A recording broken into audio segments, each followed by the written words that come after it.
వినండి. యేసు ప్రభువారు వెతుక్కుంటాడు. మనం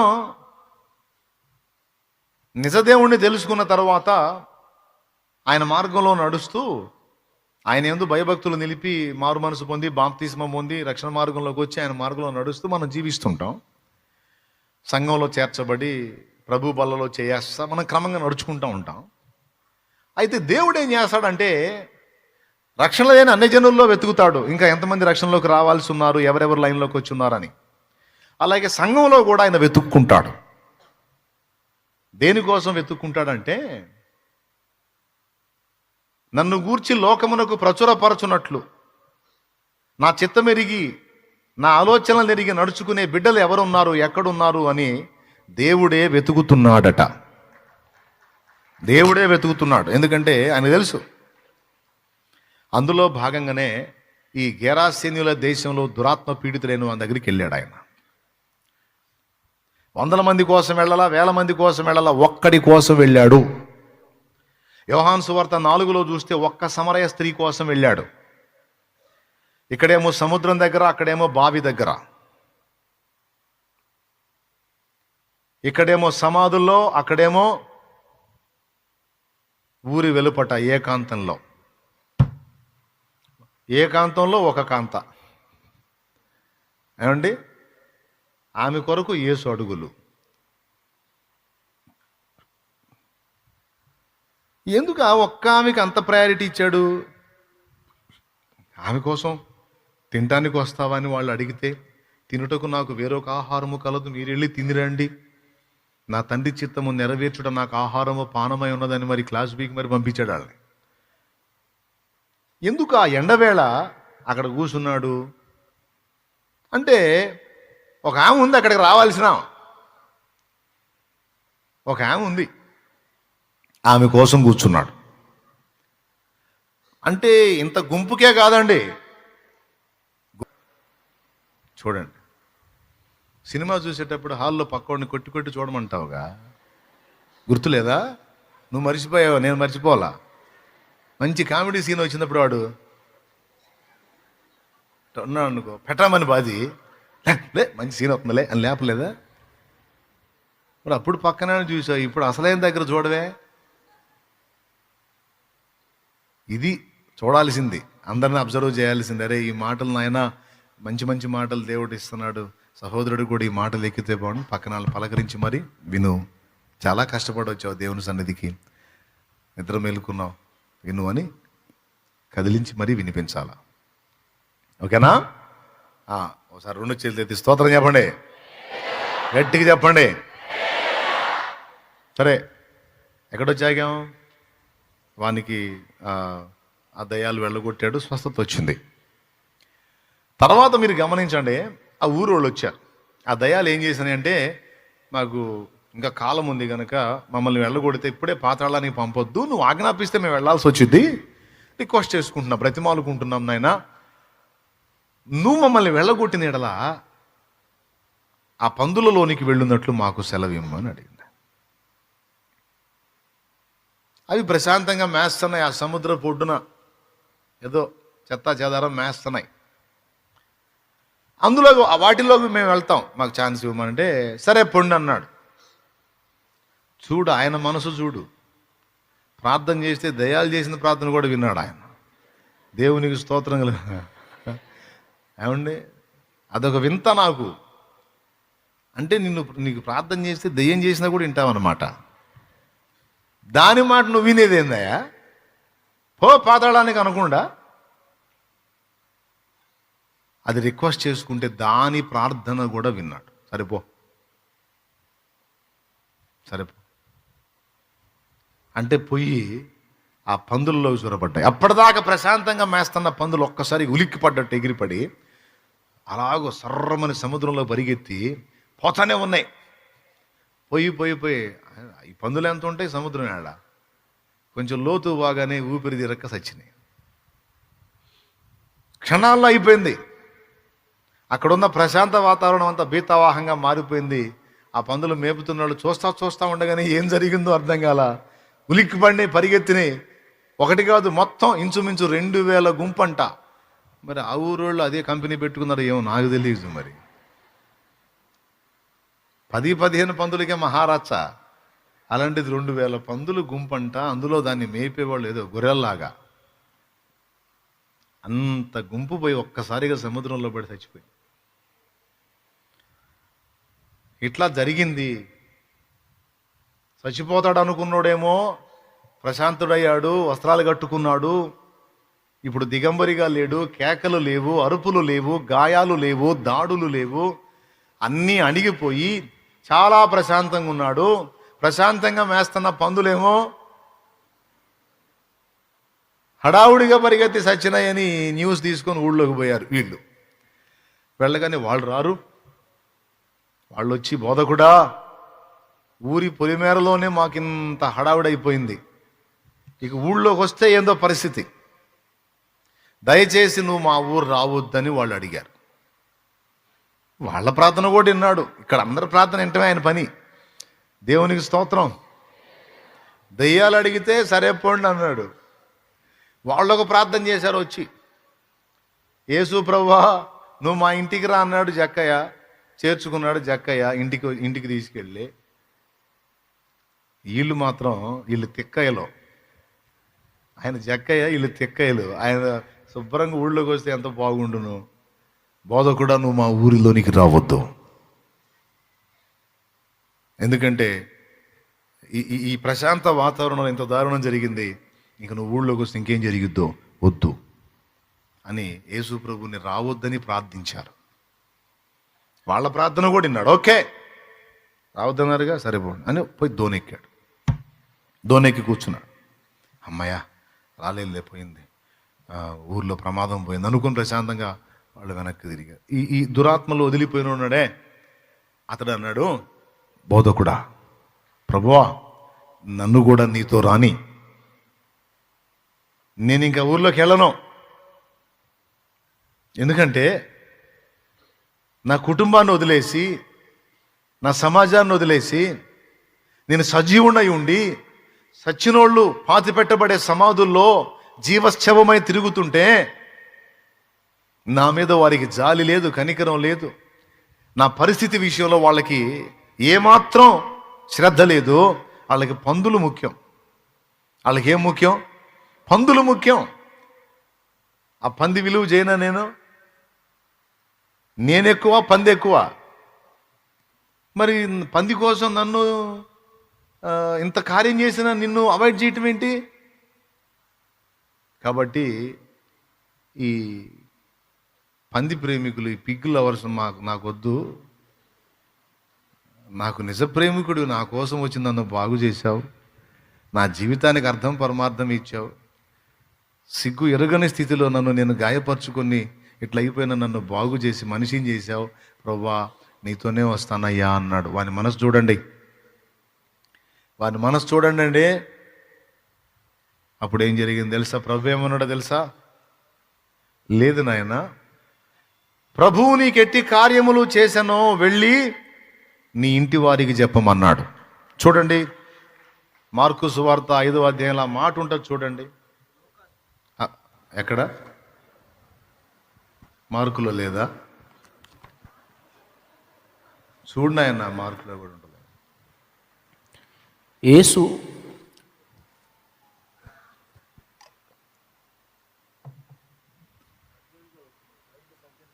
మార్కు సువార్త 5వ అధ్యాయం 18వ వచనం నుంచి ఆయన దోణ ఎక్కినప్పుడు దయ్యములు పట్టినవాడు ఆయన యొద్ద తన్నుండనిమ్మని ఆయనను బతిమాలుకొనెను గాని ఆయన వానికి సెలవీయక, నీవు నీ ఇంటి వారి యొద్దకు వెళ్ళి ప్రభువు నీ యందు కనికరపడి నీకు చేసిన కార్యములన్నిటినీ వారికి తెలియజెప్పు. ప్రభువు నీ యందు కనికరపడి నీకు చేసిన కార్యములన్నిటినీ వారికి తెలియజెప్పమని. ఆశ్చర్యం ఏంటంటే ఊరోళ్ళు వచ్చారు కానీ ఇంటోళ్ళు రాలా. పందులు చచ్చిపోయినందుకు ఊరోళ్ళు వచ్చారు. నువ్వు నాతో రావడానికి కాదు నాన్న నిన్ను బాగు చేసింది, నువ్వు స్వస్థత పొందావు కదా, నీ ఫ్యామిలీ నశించిపోయే పరిస్థితుల్లో ఉన్నారు. నువ్వు వెళ్ళి ప్రభువు నీకు ఎలాంటి కార్యాలు చేశాడో వెళ్ళి వాళ్ళతో పంచుకో. అప్పుడు నువ్వు విశ్వాసంలోకి వచ్చినట్టే నీ సాక్ష్యాన్ని చూసి వాళ్ళు కూడా విశ్వాసంలోకి వస్తారు. కాబట్టి నువ్వు వెళ్ళి వాళ్ళకు పంచుకో అన్నాడు. ఆ తర్వాత మాట మనకు చాలా ముఖ్యం. ఒక్కసారి బైబిల్లో చూడండి ఆ మాట. అంతటా వాడు వెళ్ళి దెకపొలి యందంతటా ప్రకటింపనారంభించెను. చూడండి, వాడు వెళ్ళి యేసు తనకు చేసినవన్నీ దెకపొలిలో ప్రకటింపనారంభింపగా అందరూ ఆశ్చర్యపడిరి. దెకపొలి పట్టణముల సమూహము, ఇంచుమించు 10 పట్టణాల సమూహము దెకపొలి. అంతటా ప్రకటించడం మొదలు పెట్టాడంట. యేసయ్య వెళ్ళమంది ఎక్కడికి? మనోడు అడిగిపోయాడు. అంటే ఒక వ్యక్తిని యేసు ప్రభు ఎంతగా అబ్జర్వ్ చేస్తాడో, ఎంతగా ఎక్సర్సైజ్ చేస్తాడో, వాని హృదయాన్ని ఎంతగా గమనిస్తాడో మీరు గమనించాలి. ఆ ఒక్కడి కోసం ఇంత రిస్క్ ఎందుకు చేశాడంటే, వాడు ప్రస్తుతం దురాత్మ పీడితుడై ఉన్నాడు, ప్రస్తుతం సంఖ్యలలో ఉన్నాడు, ప్రస్తుతం బాధల్లో ఉన్నాడు, ప్రస్తుతం వాడు తన్ను తాను నాశనం చేసుకుంటూ ఎదుటి వాళ్ళని పాడు చేసే స్థితిలో ఉన్నాడు. కానీ వాడిని దర్శించి బాగు చేస్తే వాడు ఎదుటి వాళ్ళని నాశనం చేయటం కాదు, అనేక మందిని రక్షించటానికి ఆరాటపడి తపనపడి పరిగెత్తే ఒక దైవ జనుడున్నాడు వాడిలో అని గుర్తుపట్టాడు. ఈ మాట ఈరోజు మీకు ఎందుకు అందిస్తున్నానంటే, ఈరోజు నువ్వు కావచ్చు, లేదా నీ ఇంట్లో ఉన్న వ్యక్తులు కావచ్చు, అదే విధమైన బంధకాలలో సంఖ్యలలో ఉండి, నువ్వు కావచ్చు, నీ ఇంట్లో వ్యక్తులు కావచ్చు, తమను తాము పాడు చేసుకుంటూ, కుటుంబాన్ని పాడు చేస్తూ, సమాజానికి ఇబ్బందికరంగా బ్రతుకుతూ ఒకవేళ ఉన్నారేమో, ఒక మాట చెప్పనివ్వండి, అదంతా యేసయ్య జోక్యం చేసుకునేంత వరకే నడుస్తుంది. ఒకసారి నీ లైఫ్లోకి ఆయన ఎంటర్ అయ్యి, ఆయన నీ జీవితంలో జోక్యం చేసుకొని నిన్ను పీడిస్తున్న పీడల నుంచి నిన్ను విడుదల చేసినప్పుడు నీ లైఫ్ ఏ విధమైన మలుపు తీసుకుంటుందో వీని జీవితం ఒక సాక్ష్యం. నేను చెప్పినటువంటి వాని లైఫ్. వానిలో ఒక దైవజనుడు ఉన్నాడని ఎవరికి తెలుసండి? ఊరోళ్ళకు తెలుసా? యేసు శిష్యులకు తెలుసా? కనీసం వానికి తెలుసా? వాడు ప్రకటించిన ప్రదేశాలకు తెలుసా? నీలో ఉన్నదేదో, నీ ద్వారా అయ్యేదేదో, నువ్వు సాధించేదేదో నీకు తెలియకపోవచ్చు, నీ వారికి తెలియకపోవచ్చు, నీ సమాజానికి తెలియకపోవచ్చు, కానీ నిన్ను సృష్టించినటువంటి సృష్టికర్తకు తెలుసు.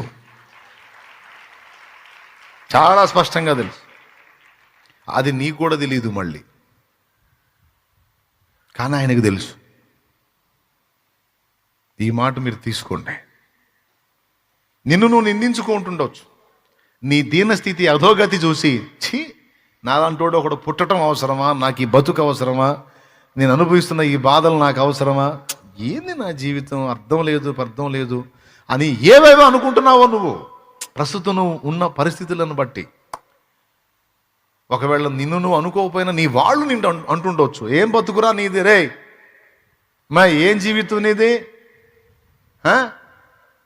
మంచి వాళ్ళు చేస్తున్నారు, నువ్వు చావట్లేదు, ఎందుకమ్మా నీలాంటిది బతకడం, సావే ప్రశాంతంగా ఉంటుంది మాకు అంటుండొచ్చు. తమ్ముడా, నిన్ను కూడా అంటుండొచ్చు, ఏం బతుకురా నీది రే, ఏంట్రా,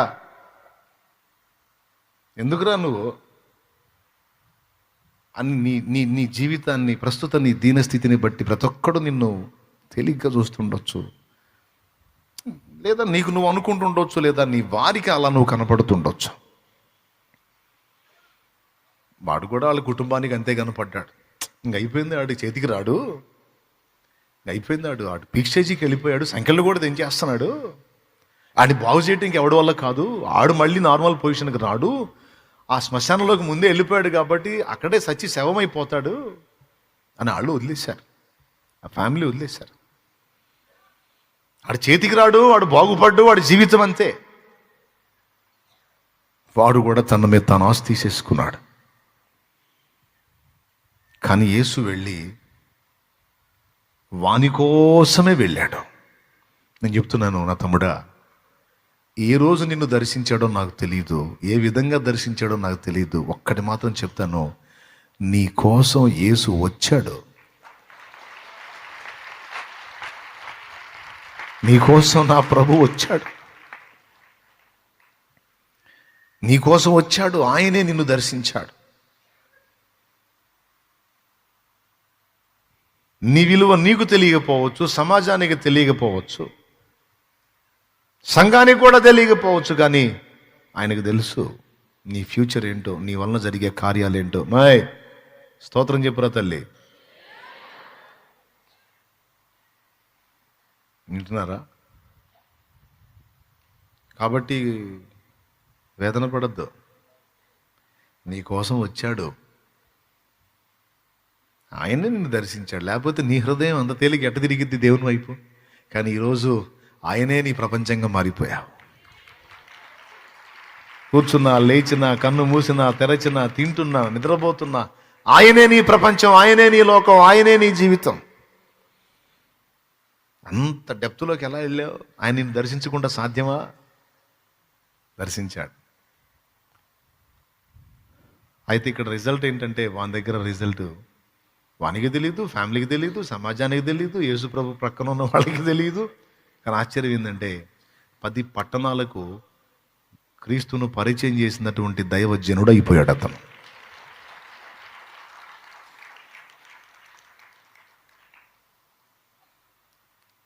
నీ భవిష్యత్తును దేవుడు ఎలా డిజైన్ చేశాడో, నీ చరిత్ర ఏ మలుపు తిప్పబోతున్నాడో ప్రస్తుతం నీకు అర్థం కాకపోవచ్చు. మున్ముందు రోజుల్లో ఒకటొకటిగా నీకు అర్థమైద్ది.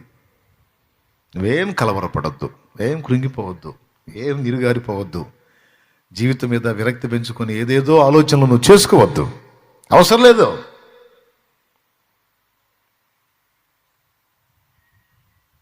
ఒక్కటి నువ్వు చేయాల్సిందే, ఒక్కటి. నీ స్థితిని గుర్తుపట్టి నీ దగ్గరకు వచ్చి నిన్ను విమోచించిన ప్రభు వైపు చూడు. ఆయన వైపు చూస్తూ నువ్వు నడు. నెక్స్ట్ ఆయన చూసుకుంటాడు. ఆయన అడుగులు వేసిన వాళ్ళందరూ కూడా సామాన్యులు కాదు. ఆయన ఎవరెవరిని దర్శించాడో వాళ్ళు 2 విషయాలు గుర్తెరిగారండి. వాళ్ళు యేసు ప్రభు దర్శించి పిలుచుకొని తన కొరకు వాడుకున్న ప్రవక్తలు కావచ్చు, భక్తులు కావచ్చు, క్రొత్త నిబంధనలో వ్యక్తులు కావచ్చు, 2 గుర్తించారు. అందులో మొట్టమొదటిది తమ స్థితి ఏంటో తమేంటో గుర్తించారు. రెండవది తమ ప్రభు గొప్పతనం ఏంటో కూడా గుర్తించారు.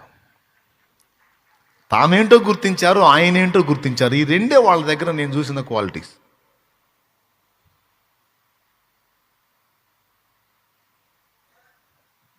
వీడిని చూస్తే తన స్థితి ఏంటో తను మర్చిపోలా. ఏ స్థితి నుంచి తను ప్రభు రక్షించాడో అది గుర్తుపెట్టుకొని తన స్థితిని ఎరిగి, ప్రభువుని ఎరిగి పరిచర్య చేశాడా? సమరయ స్త్రీ కూడా నేను చేసినవన్నీ, నాతో చెప్పినవన్నీ మీకు చూపిస్తారండి.